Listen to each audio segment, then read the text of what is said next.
kasih sudah menyediakan, bersedia untuk memberikan waktunya melihat presentasi pemaparan saya tentang konsep-konsep budaya positif. Jadi ini ada hubungannya sama presentasi saya kemarin. Kalau kemarin kan saya memaparkan tentang 5 kebutuhan dasar manusia. Masih ingat nggak Bapak Ibu? Ini yang harus masih ingat tuh yang dapat hadiah nih. Yang harus dapat hadiah harus ingat nih 5 kebutuhan dasar manusia. Jadi beban nih, kalau gitu nggak perlu dapat hadiah kemarin ya Bu. Oh, kasih sayang, bertahan hidup. Ya betul, kasih sayang. Kesenangan.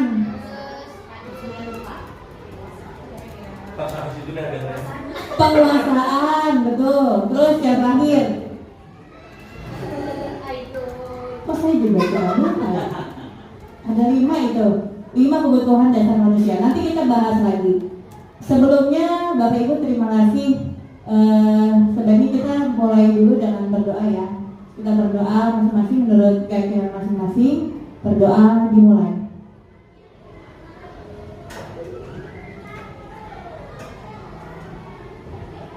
Berdoa selesai. Terima kasih. Mudah-mudahan hari ini yang ikut presentasi saya nggak ngantuk ya. Jangan ngantuk ya. Kalau ngantuk nanti kita ada ice breakingnya, oke? Nah hari ini merupakan tugas aksi nyata sebenarnya. Aksi nyata saya di modul 1.4. Jadi modul 1.4 itu mengenai budaya positif. Buat Bapak Ibu semua, teman-teman jangan pernah takut untuk, tadi sempat celotok ya Bu Ida. Untuk yang ini karena gitu. Jadi ada modalnya. Enggak begitu konsepnya. Jadi kalau CGP itu terbuka untuk semua. Ayo kita belajar mengembangkan diri lah ya. Sama-sama kita belajar mengembangkan diri. Jangan takut masuk CGP. Percaya deh, semuanya dimodalin. Modalinnya belakangan. Karena setiap bulan itu, iya benar, ada lokakaryannya, nanti itu dirembes gitu. Jadi ya jangan takut lah intinya. Dan bisa berbagi ya kan, berbagi kepada teman-teman. Terus ya semangat yuk, mau bukan ya angkatan 12 nih. Hidup tenang kok beda. Belajarnya cuma 9 bulan ya, cuma 9 bulan. Terus konsep-konsep budaya positif, oke. Bapak Ibu perkenalkan, ceritanya kan belum kenal, udah kenal ya.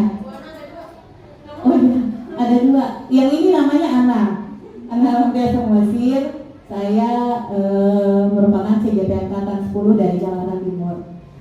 Nah, hari ini kita akan belajar bukan belajar ya. Bapak Ibu mohon maaf sekali, saya bukan menggurui. Saya hanya berbagi pengetahuan, berbagi pengalaman, berbagi ilmu. Ya, berbagi ilmu. Kita di sini sharing ya. Jadi saya nggak ada maksud untuk ngajarin enggak, tapi kita berbagi ilmu karena semua yang kita lakukan ini sebenarnya itu ada nama istilah-istilahnya, cuman kita nggak ngeh aja. Nah nanti ada beberapa pertanyaan nih Bapak Ibu, siapa yang mampu, yang mau berani menyampaikan pendapatnya, saya kasih kita kasih sesuatu gitu, sesuatu kenang-kenangan dari saya. Tapi jangan berharap besok-besok apalagi nih Buana, enggak ya, ini hanya di tertentu aja nih. Iya. Oke, penyerapan budaya positif. Kalau kemarin kita belajar ini nih Bapak Ibu nih, mana ya? Nah, disiplin positif. Nah, disiplin positif itu ada namanya 5 kebutuhan dasar manusia. Yang pertama kita mau belajar tentang perubahan paradigma belajar. Jadi ini sambung menyambung nih menjadi 1, 2, 3, 4, 5, 6. Ini semuanya punya peran untuk kita budayakan dan kita melakukan budaya positif di sekolah. Oke, sebelum kita mulai, nah pernah melakukan percobaan ini nggak? Ada yang namanya cobalah buka. Kalau di sini pas nih dua-dua nih, Bu Yani harusnya Bu Aida tuh belakang berdua aja kita pasangan. Jadi kita berpasang-pasangan berdua-dua. Coba Bapak Ibu keluarkan tangannya, keluarkan tangannya, tunjukin tangannya. Nah, di situ coba Anda bayangkan, coba Bapak Ibu bayangkan, Bapak Ibu sedang menyimpan sesuatu yang sangat berharga. Gak muat, kan bayangan doang. Sangat berharga dalam kepalan tangan Bapak dan Ibu. Coba dipikirkan dulu, apa ya yang berharga banget buat saya? Apa? Saya juga bingung, saya juga tidak tahu. Apa saja, mau benda, mau keluarga, mau apa saja, nggak harus materi. Oke. Sekarang pasang-pasangan nih, salah satu aja yang kepala tangannya. Yang satu kepala tangan, yang satu merayu supaya ya berhasil atau enggak? Enggak dapat Pak. Jadi dia merayu, dia bisa nggak terbuka itu tangannya? Oh iya, silakan yang laki-laki yang lagi. Ayo lah, dulu tangan disebarkan gitu. Satu dulu.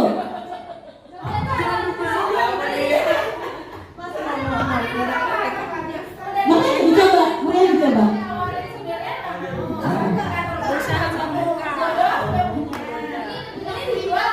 Belum ada, belum janur kuningnya. Nah, udah dicoba belum sama pasangannya? Pasangan teman ya, bukan pasangan ini. Udah dicoba belum?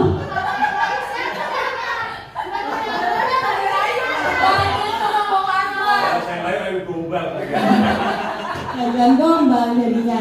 Coba dibuka, Bapak Ibu. Coba digenggam. Terus temannya nyoba ngerayu, mau nggak dibuka genggaman tangannya itu? Bebas ya, pulang. Coba sebaliknya, tukeran sekarang, tukeran. Pembaik dengan CSB.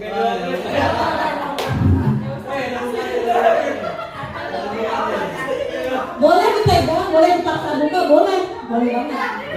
Dipaksa buka boleh. Ada yang pasrah banget ya, ada yang kekeh sama ininya.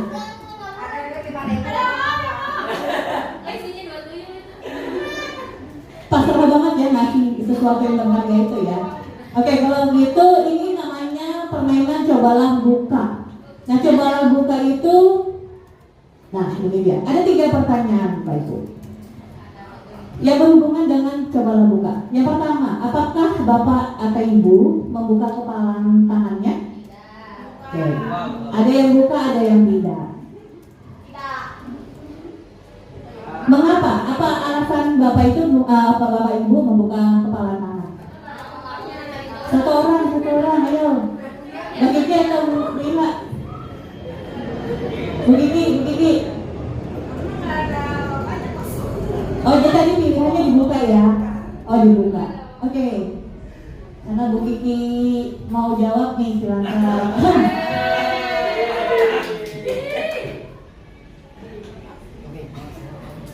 Terus yang kedua, apakah Bapak atau Ibu menutup kepala tangannya? Yang menutup kepala tangan, alasannya apa? Tunjuk tangan dulu. Tidak.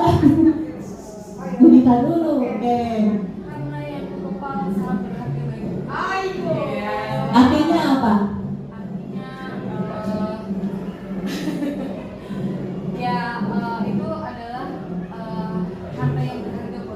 Tidak boleh diambil orang ya. Oke. Terima kasih. Dapat hadiah dong. Nah, dalam kegiatan ini sesungguhnya, nah ini yang jawab lagi ya. Dalam kegiatan cobalah buka ini sesungguhnya siapa yang megang kendali atau kontrol untuk membuka atau menutup kepala tangan? Wida dulu Pak, kurang cepat. Apa Wida? Yang mengenali tentu saja kita sendiri, karena yang tahu kebutuhan atau yang rahasia yang kita ingin buka atau tidak itu kan rahasia kita sendiri yang kita kontrol. Bahwa ini boleh atau enggak, orang lain meminta atau enggak, ini kita yang Setuju, tepuk tangan dong buat Wida. Yeay.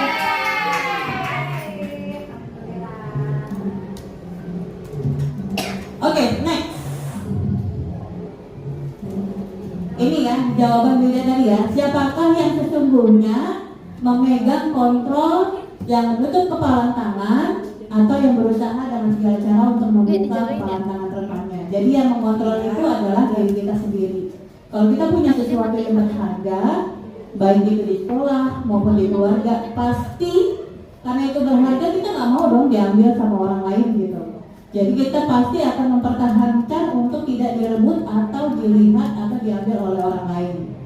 Oke, selanjutnya, nah dalam ada teori seorang psikiater dan pendidik itu namanya Dr. William, anak saya. Anak saya, bukan ya? Ini Dr. William Glasser dalam teori kontrol teori yang kemudian hari berkembang. Nah dulu dia punya teori namanya kontrol teori, namun berkembang namanya choice teori. Ini meluruskan beberapa miskonsepsi tentang makna kontrol. Bapak Ibu kalau nyebut kata kontrol pelan-pelan, takut kepleset. Ya. Nah kalau Bapak Ibu lihat di sini ada stimulus respon itu merupakan teori ini nih, kontrol teori. Stimulus respon. Ada namanya teori kontrol. Perbedaannya apa? Yang pertama kalau stimulus respon itu dia realitas, kebutuhan kita sama. Kebutuhan saya sama Bapak sama. Nah, tapi pada kenyataannya kebutuhan kita itu berbeda-beda. Ya kan? Terus perbedaannya apa lagi? Semua orang melihat ya hal yang sama. Tapi dalam teori kontrol, choice teori itu merupakan setiap orang memiliki gambaran yang berbeda-beda. Jadi kita nggak bisa tuh, harusnya dia seperti itu, enggak. Tapi dia punya pandangan lain, kenapa melakukan seperti itu. Terus yang ketiga, mencoba mengubah orang agar berpandangan sama dengan kita. Namun dalam teori kontrol, kita berusaha memahami pandangan orang lain tentang dunia. Ada lagi, perilaku buruk dilihat sebagai suatu kesalahan. Nah, tidak dikembangkan lagi bahwa semua perilaku pasti punya tujuan. Ya. Selain itu, orang lain bisa mengontrol saya. Nah, dalam teori kontrol itu hanya Bapak sendiri, Ibu sendiri yang bisa mengontrol diri kita sendiri. Saya bisa mengontrol orang lain. Namun dalam teori kontrol, saya tidak bisa mengontrol orang lain, baik dalam berperilaku maupun berpikir. Lalu pemaksaan ada pada saat bujukan gagal. Jadi meskipun gagal dipaksa terus dianya. Lalu dalam teori kontrol adanya kolaborasi dan konsensus menciptakan pilihan-pilihan baru. Nah yang terakhir adalah model berpikir menang atau kalah. Tapi teori kontrol itu model berpikirnya menang, win-win solution.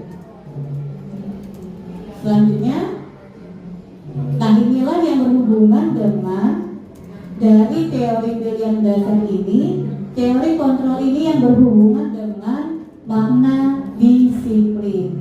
Pasti Bapak Ibu pikir disiplin itu apa sih? Ada yang bisa mengungkapkan nggak pemahaman Bapak atau Ibu tentang disiplin? Ya, silakan Pak Mar. Akan mencoba menjawab. Disiplin adalah perbuatan yang dilakukan secara penuh kesadaran terhadap apa yang dihadapi dimanapun dia berada. Jadi maksudnya si A akan disiplin di mana dia berada di suatu tempat dan dia merasa bahwa dirinya itu mampu dan bisa mengendalikan dirinya dengan baik. Itu saya mencoba jawab. Silakan yang lain. Ya, terima kasih Pak Mar. Tepuk tangan buat Tamar. Tamar mau hadiah nggak? Oh, nggak usah. Oke, kalau dulu kita mikirnya disiplin itu sesuatu yang harus dipatuhi. Kalau nggak dipatuhi, dia dapat hukuman, ya nggak, Bapak Ibu? Pasti kita pengennya murid kita tuh disiplin, belajarnya tuh harus giat, gitu ya. Itu pemahaman kita, bayangan kita dulu. Nah, kalau di sini apa kata disiplin? Disiplin itu berasal dari disiplina, artinya belajar. Seseorang yang sedang belajar wajar kalau melakukan kesalahan. Jadi tidak ada yang namanya hukuman kalau anak itu tidak disiplin. Artinya dia masih belajar. Nah, itulah Makna disiplin merupakan sikap atau perasaan taat dan patuh terhadap nilai-nilai yang dipercaya merupakan tanggung jawabnya. Artinya, disiplin itu muncul dari dalam diri sendiri. Jadi bukan karena paksaan dari luar, motivasi dari luar, tapi itu kesadaran tanggung jawab diri sendiri. Nah, sebagai pendidik, tujuan kita adalah menciptakan anak-anak yang memiliki disiplin diri sehingga mereka bisa berperilaku dengan mengacu pada nilai-nilai kebajikan universal dan memiliki motivasi intrinsik. Motivasi intrinsik itu motivasi yang berasal dari diri sendiri, bukan dari ekstrinsi. Ya, bukan dari luar. Mengacu pada pernyataan Ki Hajar Dewantara, di mana ada kemerdekaan, disitulah harus ada disiplin yang kuat. Sungguh pun disiplin itu bersifat self-disiplin, yaitu kita sendiri yang mewajibkan kita dengan sekeras-kerasnya. Tetapi itu sama saja, sebab kalau kita tidak cakap melakukan self-disiplin, wajiblah penguasa lain mendisiplin diri kita. Dan peraturan demikian itulah harus ada di dalam suasana yang merdeka. Nah, itulah yang dianut di kurikulum merdeka, bahwa disiplin itu harus dimunculkan pada diri sendiri, muncul karena motivasi diri. Ya, betul. Nah, motivasi diri itu jawaban saya mirip nggak jawaban saya? mirip dong, Pak. Mirip aja ya, jawaban persis ya. Iya. Kan soalnya ada di depan. Jawaban saya mirip sama Pak. Oh iya. Oke, siap Pak. Menyusul hadiahnya Pak.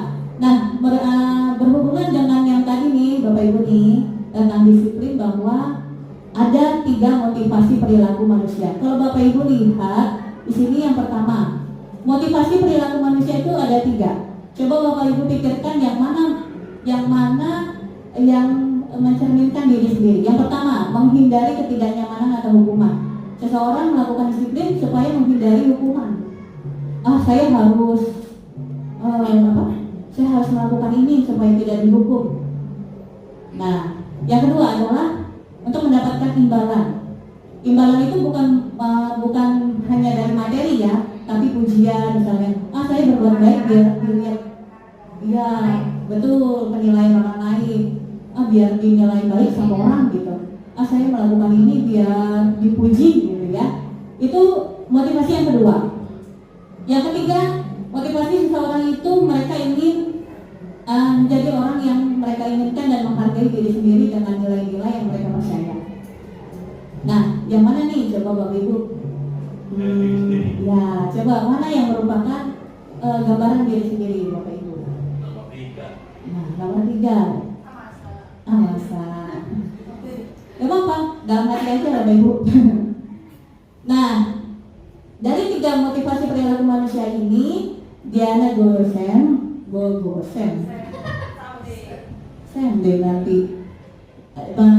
peneliti Diana ini menyatakan ada 3 motivasi perilaku manusia. Nah, tujuan dari disiplin positif menanamkan, nah Bapak Ibu kan yang mau kita lakukan ini yang ketiga ya. Nah, tujuan dari disiplin positif itu adalah menanamkan motivasi yang ketiga ini pada murid-murid kita, yaitu menjadikan mereka sesuai yang mereka inginkan dan menghargai diri sendiri dengan nilai-nilai yang mereka percaya. Makanya kalau di pelajaran PKM itu ada ini ya, norma-norma ya. Nah, norma-norma yang berlaku di Indonesia itulah yang harus kita tanamkan dalam diri setiap murid kita. Nah, ini yang tadi saya katakan bahwa motivasi itu berasal, ada intrinsik, ada ekstrinsik. Yang pertama ada motivasi eksternal. Ini eksternal nih yang tadi kita bahas, menghindari hukuman atau ketidaknyamanan. Jadi motivasinya karena ada efek dari luar, ya betul, pengaruh dari luar. Yang kedua mendapatkan imbalan, merupakan motivasi eksternal juga karena didapatkan dari orang lain. Yang tiga untuk menghargai diri sendiri, itulah yang menjadi motivasi internalnya, tujuan disiplin positifnya. Nah, Bapak Ibu, saya punya cerita nih, ada kasus. Bapak Ibu gak usah capek-capek, saya aja yang bacain ya. Ya, gak apa-apa ke situ. Jadi Bapak Ibu, ceritanya di kelas ada namanya siswa, ini hadiah lagi nih, oke? Di kelas itu ada nama muridnya, ada murid yang bernama Iva. IFA ini kurang pintar di matematika. Jadi pada saat pelajaran matematika dia lebih banyak diem, terus dia lebih senang gambar di buku pelajarannya. Nah pada saat guru matematikanya si Pak Seno menanyakan pertanyaan, IFA tuh malah gelagapan, gugup, dan tidak sengaja dia menjatuhkan tasnya dari kursi. Tiba-tiba karena dia gugup, pada saat menjawab dia gagap, gitu Bapak Ibu, kira-kira. Kaget ya, karena saking gugupnya. Seluruh kelas pun tertawa melihat perilaku IFA yang bicara tergagap dan terkejut tersebut. Nah, di sini ada responnya Pak Seno. Pak Seno pada saat itu membiarkan teman-teman IFA menertawakan IFA yang tergagap dan malu luar biasa. Dan malahan minta si IFA ini untuk maju ke depan dan berdiri sambil megang hidungnya karena nggak bisa jawab pelajaran matematikanya Pak Seno. Karena dia lihat perilakunya si IFA, kelasnya makin ramai itu, makin gaduh. Anak-anak tuh, anak teman-temannya makin ketawa melihat IFA di depan kelas memegang ujung hidungnya. Pertanyaan saya nih, apa yang dilakukan Pak Seno ini? Yang pertama, apakah Anda setuju dengan tindakan Pak Seno terhadap IFA? Mengapa? Oh, silakan Bu Anis. Sangat tidak setuju.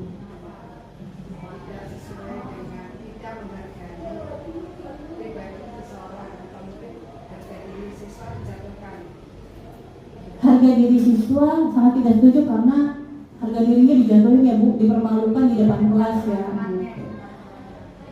Setuju Bapak Ibu? Setuju, saya juga setuju. Tepuk tangan dong buat Bani. Nanti Bani nyusul ya sekalian. Yang kedua, menurut Bapak Ibu, tindakan Pak Seno terhadap IFA ini merupakan hukuman atau konsekuensi?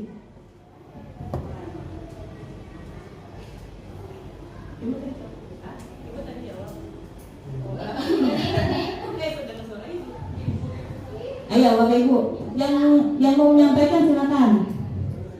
Yang dilakukan Pak Seno itu hukuman atau konsekuensi?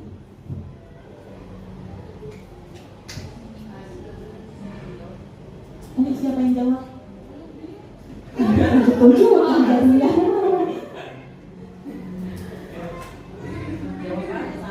Iya, nggak ada masalah kok. Jauh banget nonton ya, Bapak mau jawab? Boleh. Menurut saya sih hukuman, Bu. Hukuman? Hukuman karena siswanya itu tadi tidak bisa menjawab pertanyaan dari Pak Seno. Jadi? Akhirnya dihukum berdiri di depan kelas. Sambil megangin hidung ya? Sambil megangin hidung. Setuju nggak Bapak Ibu? Kalau menurut Setuju dong, tangan dong buat Pak Bas. Saya ingin 3 hadiah sekaligus nih.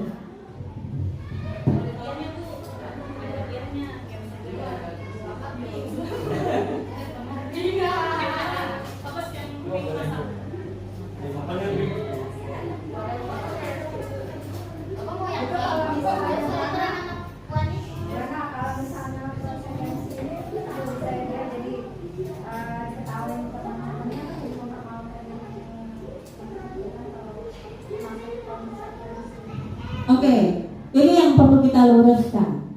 Kalau kita menghadapi siswa yang salah melakukan hal-hal yang tidak kita inginkan, pasti kita nyaru ya, kayak agak susah membedakan mana hukuman mana konsekuensi. Nah inilah yang mau kita jawab. Tapi kalau dari kasus ini, Wida maaf, memang yang dilakukan Pak Seno itu merupakan hukuman karena yang dilakukan Pak Seno itu bukan sesuatu yang mendidik sebenarnya. Justru kan dia menjatuhkan harga diri ya. Hampir mirip memang. Nah, jadi dipermalukan sama di depan teman-temannya kan? betul. Nah, boleh? Boleh dong. Kan sih pilihannya hukuman dan konsekuensi. Kan secara umum hukuman itu diberikan kepada orang yang bersalah. Ya. Konsekuensi adalah akibat dari suatu perbuatan. Sedangkan di sini kasusnya IFA tidak bersalah.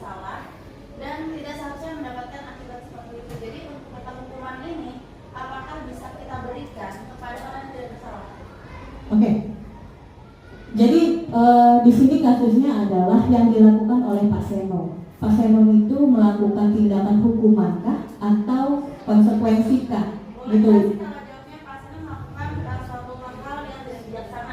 Nah, iya. Nah, inilah yang mau kita bahas. Apakah yang dilakukan Pak Seno itu benar atau tidak? Gitu.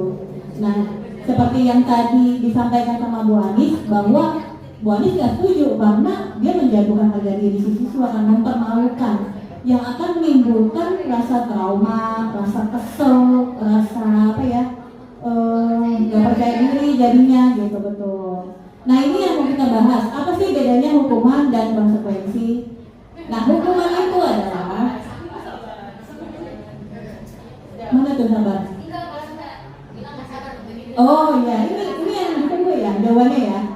Oke, hukumannya ada. Hukuman itu sesuatu yang menyakitkan harus terjadi.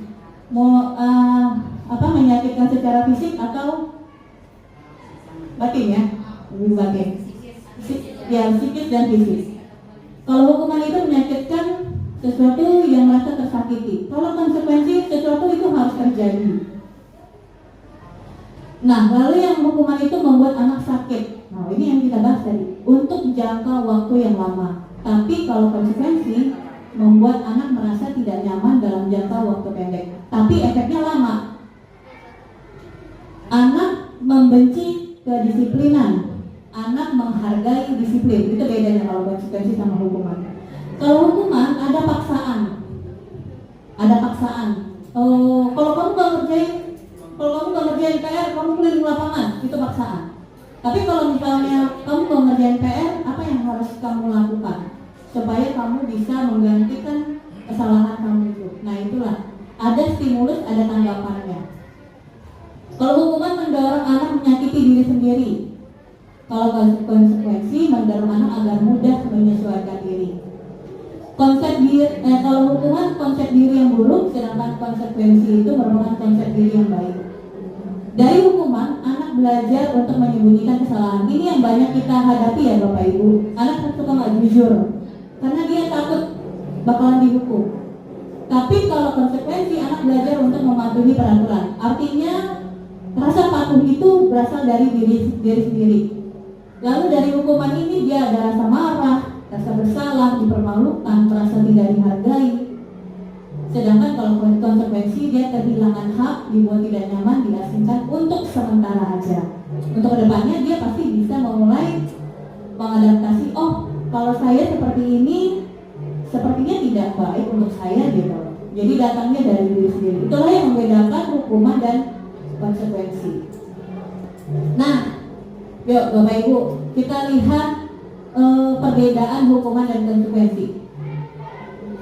1, 2, 3, 4, 5, 6, 7. Yang pertama, mencatat 100 kali di dalam buku kalimat. Saya tidak akan terlambat, saya tidak akan sampai 100 kalimat karena terlambat ke sekolah. Itu merupakan hukuman atau konsekuensi? Hukuman lah. Dikit ya. Hukuman asal hukuman gitu ya. Yang kedua, lari mengelilingi lapangan basket 2 kali karena terlambat hadir di sekolah. Hukuman. Oke. 3, murid diminta untuk push up 15 kali karena tidak menggunakan masker ke sekolah. Hukuman. Oke. Menggantikan kertas tugas teman yang telah dicoret-coret. Konsekuensi. Membersihkan tumpahan air di meja tulis karena tersenggol pada saat belajar. Konsekuensi. Murid disuruh untuk tidak mengenakan sepatu seharian di sekolah karena tidak mengenakan sepatu hitam.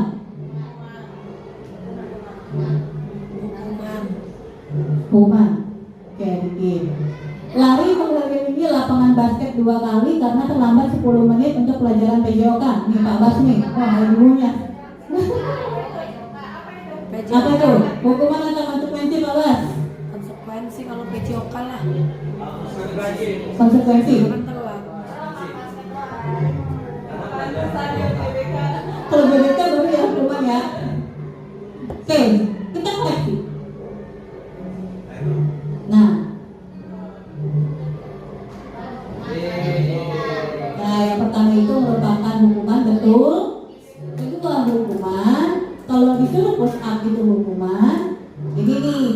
benar semuanya ini. Membersihkan tumpahan air juga konsekuensi. Tidak menggunakan sepatu seharian itu merupakan hukuman. Lari mengelilingi lapangan basket merupakan konsekuensi. Begitu ya Bapak Ibu kira-kira. Nah, jadi dalam program disiplin ini, kalau ibu bapak pernah dengar kata restitusi nggak? Restitusi ada ya di dalam ya, restitusi ya ada. Nah ini kita bahas nih di penggerak nih. Dinamakan restitusi dalam menjalankan peraturan atau keyakinan kelas. Kalau ada suatu pelanggaran, tentunya sesuatu harus terjadi, baik itu hukuman maupun konsekuensi. Tapi kita perlu meninjau ulang tindakan penegakan peraturan atau keyakinan kelas atau sekolah kita selama ini, apakah tindakan itu sudah termasuk hukuman atau konsekuensi. Nah yang harus kita lakukan adalah ini Bapak Ibu, kalau kita punya murid yang sampai dimakan boleh Bapak Ibu biar nggak ngantuk ya. Nah kalau kita punya menghadapi, ada nggak sih Bapak Ibu yang di kelasnya muridnya tuh udah diapain juga tetep aja gitu kelakuannya? Ada nggak? Curhat boleh dong, curhat mah gitu ya. Ada di kelasnya yang Bapak Ibu, nggak apa-apa cerita, kita sharing. Udah dikasih hukuman gitu lagi, udah dinasehatin gitu lagi, udah dipanggil orang tuanya gitu lagi. Kayak gak ada, kayak udah kehabisan ide aja nih. Yang harus diapain sih gitu. Bawaan norok. Oh udah bawaan norok. Bawaan orok. Ada Bapak Ibu pasti ada ya. Di kelas saya juga ada. Tapi gak banyak. Tapi gak banyak. Syukurnya anak saya cakep baik-baik lah gitu ya. Apa itu segitiga? Kalau Pak Mar pernah lihat restitusi, nah ini namanya segitiga restitusi Pak Mar. Jadi kalau ada siswa kita yang melakukan pelanggaran, kesalahan, bukan hukuman yang harus. Saya juga baru belajar Bapak Ibu. Ternyata apa yang saya lakukan selama ini tuh, ini ya gitu. Udah nyakitin perasaan dia nggak ya? Buat dia sedih nggak ya? Jadi kayak ujung-ujungnya merefleksikan diri sendiri gitu.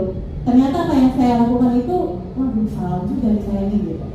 Jadi segitiga restitusi itu menciptakan kondisi peserta didik memperbaiki kesalahan mereka sehingga mereka bisa kembali pada kelompok mereka dengan ini nih karakter yang lebih kuat. Artinya kalau siswa diberikan hukuman, ya mungkin dia nurut saat itu aja gitu. Besok-besok gitu lagi. Nah, tapi segitiga restitusi tujuannya supaya ketika dia sudah melewati masa-masa kesalahan itu, dia lebih lebih sadar. Oh, saya nggak boleh ngelakuin ini gitu. Ini tidak baik buat saya, ini tidak baik buat mereka, ini tidak baik dipandang gitu ya. Nah, inilah yang harus dilakukan. Segitiga restitusi. Yang pertama adalah menstabilkan identitas. Nanti kita bahas satu-satu. Ini agak panjang nih pemaparan saya kali ini. Jangan bosan ya, makanya saya sediain ini nih biar gak ngantuk gitu. Kalau butuh tambahan kasih tahu aja ya. Terus menstabilkan identitas. Yang kedua, memvalidasi tindakan yang salah. Yang ketiga, menanyakan keyakinan. Wah, kok susah banget sih kata-katanya. Yuk kita bahas bedanya apa. Nih, kalau Bapak Ibu lihat, yang tadi kita menstabilkan identitas, langkah yang pertama. Yang kedua, validasi tindakan yang salah. Yang ketiga, menanyakan keyakinan. Jadi restitusi ini sebuah cara menanamkan disiplin positif pada murid. Restitusi bukan untuk menebus kesalahan, tapi belajar dari kesalahan. Tujuannya untuk memperbaiki hubungan. Ini bukan tawaran, bukan tawaran terbalik. Ini bukan paksaan, tapi ini tawaran. Jadi anak kalau salah, dia sendiri yang harus mencari solusinya. Itu kira-kira gambarannya. Nah, yang pertama menstabilkan identitas. Kalau Bapak Ibu pernah lihat anak melakukan kesalahan, Bapak Ibu bisa bilang begini, berbuat salah itu nggak apa-apa. Semua orang pasti melakukan kesalahan, gitu. Terus sama seperti ini juga. Yuk kita bisa selesaiin masalahnya. Terus apa lagi? Biasanya kan anak-anak suka salah-salahan yang nggak mau ngaku ya. Iya aku duluan, enggak dia aku duluan. Saya bingung ya. Kita bingung ya. Siapa yang duluan ini jadinya? Masa saya gitu nggak mungkin ya. Yang terakhir, kita tidak mencari siapa yang salah, tapi kita cari solusi masalah. Terus Bapak Ibu bisa bilang juga, kamu berhak merasa begitu. Misalnya ada anak yang emosi. Ada nggak anak-anak yang gitu? Emosi banget ya. Oke, ada lah ya. Kebanyakan. Banyak kan emosi, apalagi yang cowok ya. Itu suruh curhat tuh, Bu Sipa tuh barusan tadi tuh. Mama Dede. Oh, Mama Ana. Jadi gitu, menstabilkan identitas. Apalagi buat anak-anak itu apa ya? Apalagi khususnya buat yang kelas-kelas tinggi ya. Mereka lagi tinggi-tingginya tuh nyari jati diri. Nyari jati diri ya. Kalau kamu nih, mama, kamu dibunuh, gak bisa ngapa-ngapain. Udahlah. Ngedam langsung gitu. Jangankan anak-anak, kita yang dewasa gitu aja langsung. Aduh. Jadi sakit hati terus-terusan. Itu yang pertama. Yang kedua, validasi tindakan yang salah. Kalau anak sudah mengakui, kita validasi. Artinya apa? Bapak Ibu bisa mengatakan, padahal kamu bisa melakukan lebih buruk dari ini ya. Gitu. Misalnya berantem, misalnya dia pukul-pukulan pakai balok ya kan. Nah, padahal dia bisa melakukan itu, tapi dia nggak gangguan. Contoh.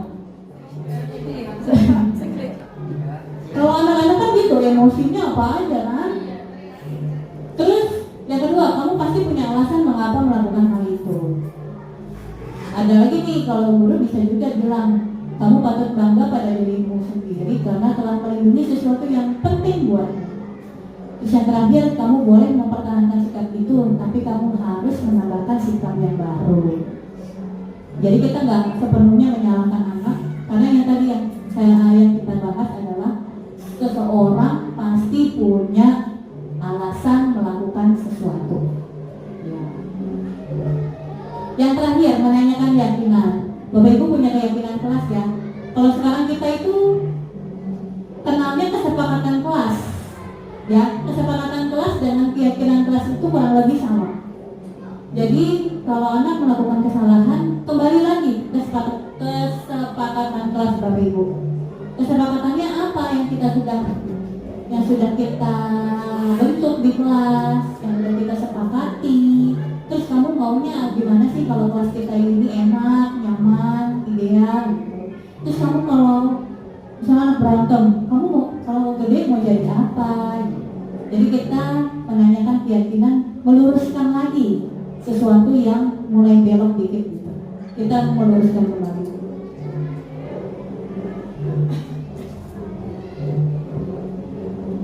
Selanjutnya, nah, kenapa kita harus melakukan restitusi ini? Yang pertama, restitusi itu merupakan sesuatu yang apa ya? Bukan untuk menebus kesalahan, tapi dia lebih belajar dari kesalahan. Memperbaiki hubungan. Memperbaiki hubungan, Bapak Ibu ada yang bisa ini nggak? Sharing, bukan sharing.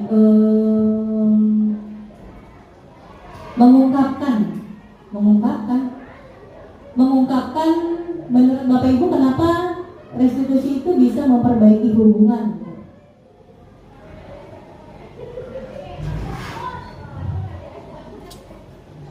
Bapak Ibu pernah disakitin anak-anak nggak sih? Saya pernah loh. Mungkin mereka nggak maksud ya, karena mungkin ngikut aja gitu. Cuma saya sakit hati dengan omongannya dia. Akhirnya saya keluar. Nah dari situ biasanya kalau anak-anak sudah kita mulai tersakiti, anak-anak juga merasa tersakiti, ya bukan, anak-anak merasa bersalah, pasti dia untuk menegur aja udah sungkan. Kalau kita udah kesel nih, udah marah, kita negur aja udah sungkan. Jangankan anak-anak, kita yang dewasa juga gitu ya. Kalau kita berantem sama seseorang, buat negur duluan aja udah malu gitu, udah sungkan. Nah restitusi ini bisa memperbaiki hubungan Bapak Ibu.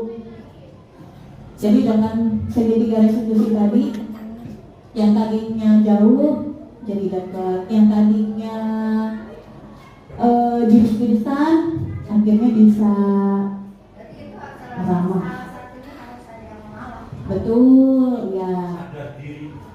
Apalagi anak-anak kan kadang nggak mau kalah, nggak mau dia yang salah, saya enggak. Yang satu lagi bilang nggak mau dia yang salah, ya salah-salahan aja terus, ya kan? Nah iya betul.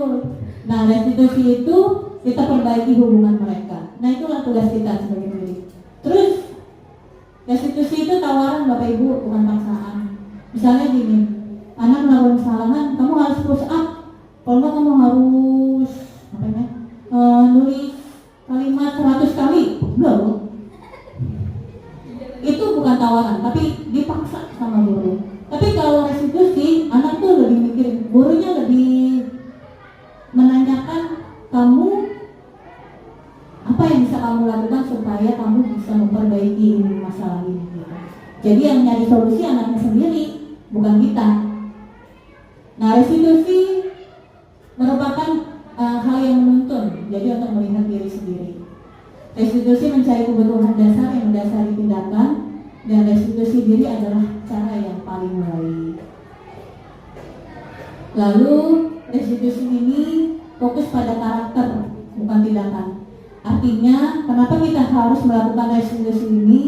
Supaya efeknya itu jangka lama, gak cuma saat itu aja berubah, tapi anak itu efek perbaiki dirinya tuh bisa menerus sampai dia dewasa. Nah berkelanjutan. Nah inilah restitusi itu juga buat untuk menguatkan. Restitusi itu fokus pada solusi. Restitusi mengembalikan murid yang berbuat salah pada kelompoknya. Biasanya kalau kadang-kadang sih murid kalau udah buat salah dia nggak mau ditegur, nggak mau sekelompok teman-temannya sama dia gitu kan.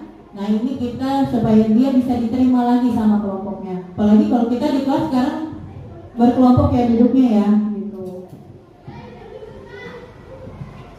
Oke, saya mulai.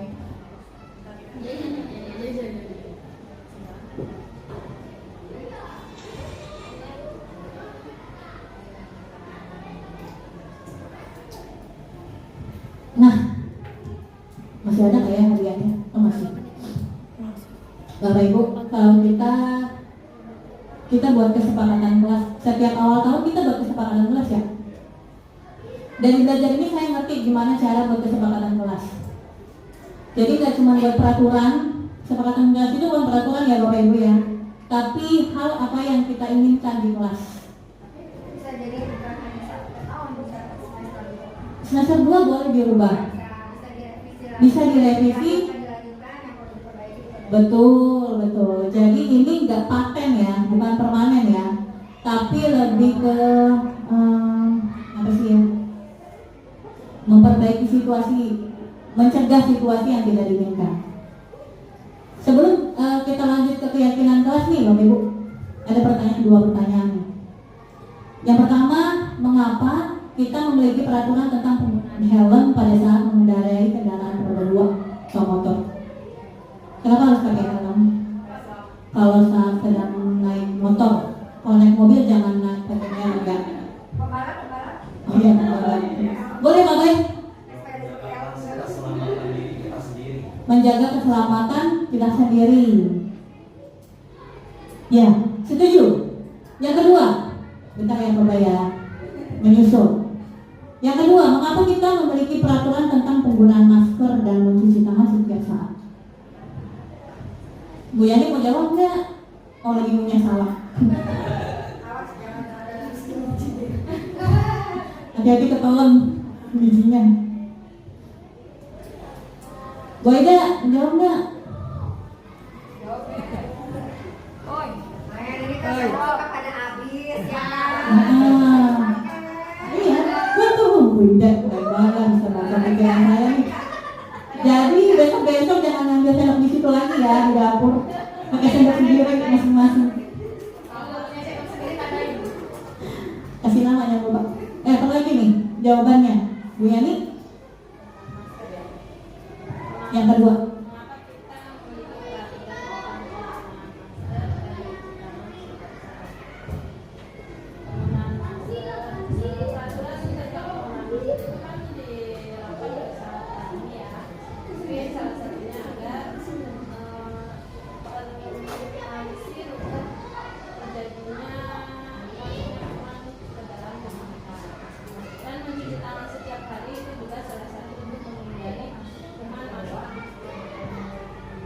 Setuju.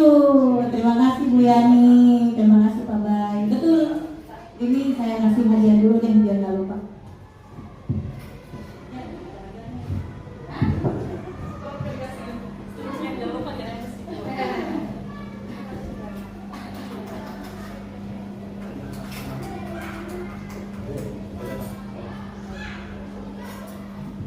Betul sekali. Jadi intinya adalah keselamatan. Biar apa? Biar selamat. Betul. Ini kayak disuruh mengeluarkan ini kata dasar keselamatan ya. Iya, iya betul. Intinya selamat, biar kita nggak tertular virus. Jadi masker memang dulu lagi hits-hitsnya pada saat pandemi ya. Kalau sekarang kan lebih ya betul kesehatan ya. Kalau ada orang yang flu, batuk gitu, amannya sih pakai masker biar tidak terjadi penularan. Terutama juga mencuci tangan. Jadi intinya adalah panjang banget ya. Oke. Jadi intinya tentang keselamatan. Jadi keselamatan ini salah satu contoh keyakinan nilai-nilai kebajikan universal yang disepakati secara tersirat dan tersurat, ya, lepas dari latar belakang apapun itu. Jadi nilai-nilai kebajikan menekankan seseorang untuk lebih memotivasi seseorang dari dalam. Seseorang akan lebih tergerak dan bersemangat untuk menjalankan keyakinannya daripada hanya sekedar mengikuti serangkaian peraturan tertulis tanpa makna. Jadi konsekuensi yang kita lakukan harus ada maknanya, yang nggak cuma dihukum, nggak cuma disuruh ini itu tapi nggak ada artinya. Ya betul, betul. Silakan. Mungkin ini yang kaitannya dengan restitusi itu dari apa namanya yang nomor 1 itu peraturan tentang penggunaan helm pada saat menggunakan kendaraan itu menimbulkan kesadaran bagi orang tersebut menggunakan helm bahwasanya dia harus sadar untuk memakai helm itu untuk keselamatan dirinya. Betul. Misalnya memakai helm cuma buat biar nggak ditilang polisi gitu. Nah itu dia Pak. Jadi mengakali. 100 tapi udah dapat hadiah ya Pak Bayu. Udah cukup. Pertanyaan saya jadi kalau ditilang itu hukuman atau konsekuensi? Ditilang apa tuh Bapak Ibu? Hukuman atau konsekuensi? Dari dia ketahuan polisi, jadi saat ada polisi dia melakukan pelanggaran penggunaan helm ini. Berarti tidak jangka panjang ini jangka pendek lah ya. Iya. Ayo Bapak Ibu, ada yang mau jawab nggak? Kalau ditilang masuknya hukuman atau konsekuensi? Siapa yang sering ditilang? Hukuman itu hukuman sanksi ya. Hukuman ada sanksi ya? Nggak ada konsekuensi di sini ya? Ya betul, itu hukuman. Kalau hukuman itu Bapak Ibu tahu nggak? Bapak Ibu ngasih hadiah ke orang, contoh saya nih, itu bisa jadi hukuman ya. Jadi hukuman itu bisa dalam bentuk positif atau negatif. Enggak, ini bonus aja. Enggak ada di sini. Enggak, ini cuma biar nggak ngantuk masih gitu juga. Jadi Bapak Ibu, hukuman itu ada dua loh. Ada hukuman yang bawa positif, ada yang bawa negatif. Nah kalau positif itu ya seperti itu, dia memang dihukum. Tapi kan positifnya artinya apa? Kita polisi mencegah seseorang itu kalau bawa motor harus sesuai dengan usianya, ya kan? Terus juga kalau helm kan memang harus ada harus ada kesadaran supaya dia pakai helm, nggak cuma karena polisi, tapi emang buat keselamatannya dia gitu. Tapi ada juga yang awalnya dikasih hadiah malah sebenarnya itu hukuman.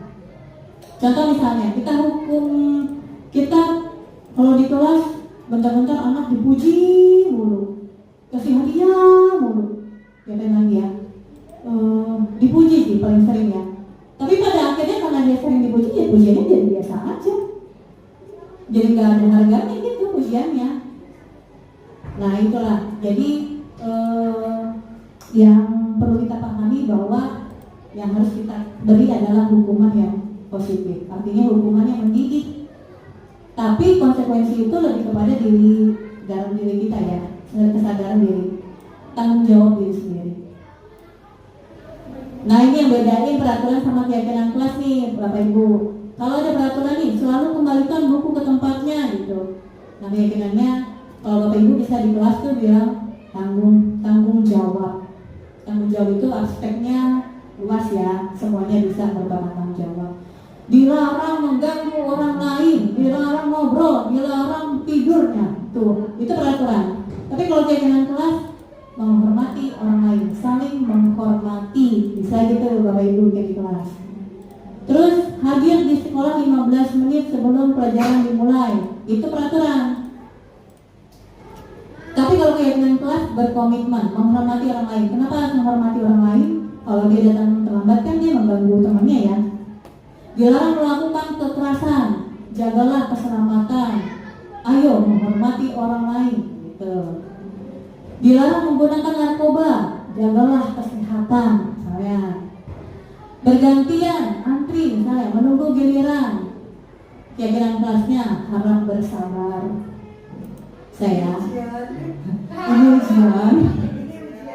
Gunakan masker, jagalah kesehatan, jagalah keselamatan. Kalau peraturan juga bisa, jangan berlari di dalam kelas.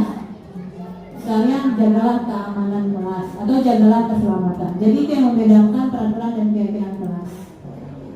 Nah ini yang kemarin tuh kita bahas. Jadi dari keyakinan kelas ini kita harus pahami bahwa manusia itu punya kebutuhan dasar. Yang kemarin kita bahas adalah kebutuhan untuk bertahan hidup, kasih sayang dan rasa diterima, kebebasan, kesenangan, dan penguasaan.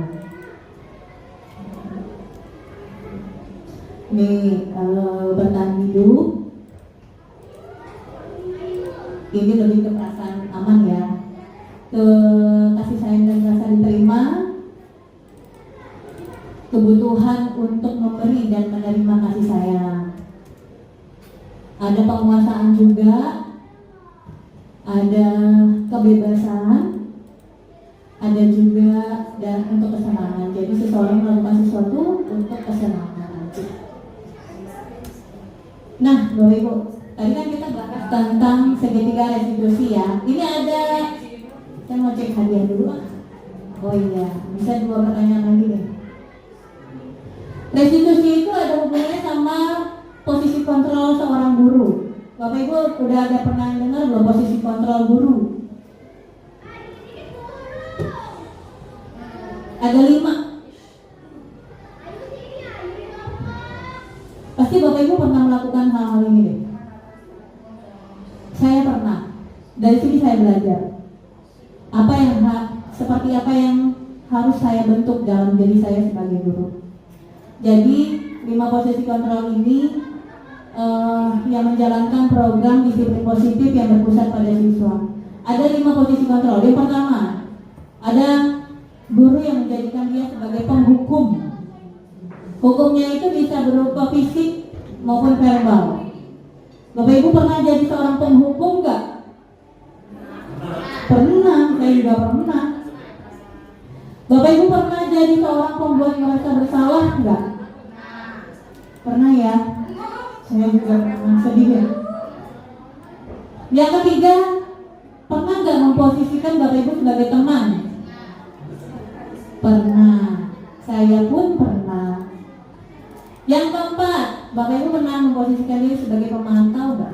Bapak Ibu nggak masuk nih, nggak masuk kelas, tapi Bapak Ibu memantau terus, nunggu info dari temannya, guru yang masuk kelas, yang gantiin gitu. Pernah? Iya dong. Yang kelima, Bapak Ibu pernah memposisikan sebagai manajer. Manajer itu nggak cuma di kantor, di sekolah juga ada manajer. Kita juga manajer. Manajer itu adalah posisi di mana guru berbuat sesuatu bersama dengan murid, mempersilahkan murid mempertanggungjawabkan perilakunya. Yang dilakukan guru apa?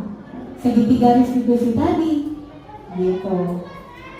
Menurut Bapak Ibu dari kelima ini, mana yang seharusnya kita nggak jadi? Tidak seperti itu yang tidak seperti itu yang harus kita lakukan. 1, 2. Nomor 1. Nomor 2. Perlu atau tidak? Perlu terkadang. Kadang-kadang kalau udah mentok nih nih anak mau ngapain nih, mau diapain nih? Dikit-dikit lah. Tipis-tipis ya Pak ya. Terkadang ya. Nah kalau penghukum itu biasanya gini Bapak Ibu, guru tuh selalu bilang patuhi aturan saya, atau enggak awas. Pernah nggak gitu? Awas aja kalau nggak ngerjain, awas aja kalau ini. Nah itu penghukum tuh, diancam anaknya. Ada di saya itu. Ada ya Pak ya? Ada di saya ada. Oh ada. Untuk besok pensiun. Belum Pak? Oh belum Pak? Sampai lagi rapot lah Pak? Udah ini negonya. Yang kedua, Bapak Ibu suka ngomong gini, kamu selalu aja salah, kamu bikin masalah mulu gitu. Pernah nggak? Kamu lagi. Kan kamu lagi gitu. Entar karaokean juga nih, ini nangis sini. Terus yang ketiga, selalu aja Pak, selalu terakhir selesainya gitu. Nah itu Bapak Ibu, itu seorang menghukum. Guru ini senantiasa percaya hanya ada satu cara supaya pembelajaran bisa berhasil, yaitu caranya dia, caranya guru gitu. Dengan cara apa? Macam-macam, nunjuk-nunjuk anak gitu. Itu seorang penghukum. Next, yang kedua, pembuat merasa bersalah. Ini tipis-tipis nih, saya juga pernah tipis-tipis. Ibu kecewa banget sama kamu. FTV banget ya, jangan kerja, jangan tahan aku. Terus kedua, berapa kali sih ibu harus ngasih tahu kamu? Kalau di kelasnya gitu ya? Gila lagi. Terus apa lagi? Terus nomor 3 saya baca. Ya. Berperang. Iya.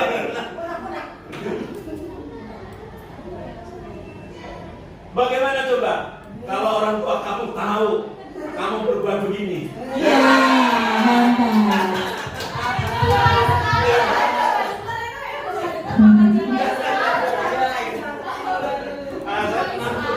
Pernah ya Pak ya? Pantesan Bapak mau peragain.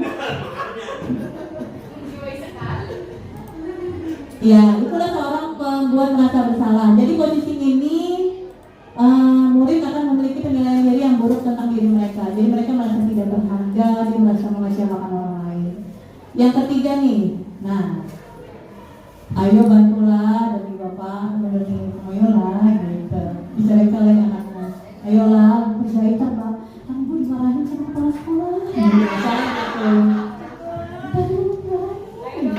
Ayo dong, percayain gitu. Pernah nggak gitu sih ngerayu anak-anak? Saya belum sih, belum pernah. Terus, ayo ingat tidak bantuan sama Bapak ini, Bapak selama ini misalnya. Jadi merasa ada utang budi betul. Terus balas budi. Ya sudah kali ini nggak apa-apa, nanti gue bereskan. Nah, jadi ini Bapak Ibu, negatifnya dari posisi teman itu, murid pasti akan, kalau gurunya nggak bantuin, pasti muridnya mikir, saya kira ibu teman saya. Jadi murid kalau nggak dibantuin pasti dia merasa kecewa, terus nggak mau berusaha lagi. Nah hal lain yang bisa timbul adalah murid melakukan hal baik hanya di guru tertentunya aja. Jadi dia nurut sama guru kelasnya aja. Nah giliran guru agamanya masuk, olahraga masuk, nah mulai dari itu peliharaan. Ada guru pemantaunya artinya kalau anak salah, peraturannya apa? Kamu masih ingat gak gitu? Terus tadi kamu ngapain sih? Kamu lakuin apa? Bisa juga. Kalau dari situ dia juga bisa konsekuensinya apa, sanksinya apa. Nah itulah seorang pemantau yang mengandalkan perhitungan catatan data yang digunakan sebagai bukti atas perilaku seseorang. Ada juga manajer ini mengulas lagi apa keyakinan kelasnya, apa yang kita yakini, apakah kamu meyakininya, terus jika kamu meyakininya, apakah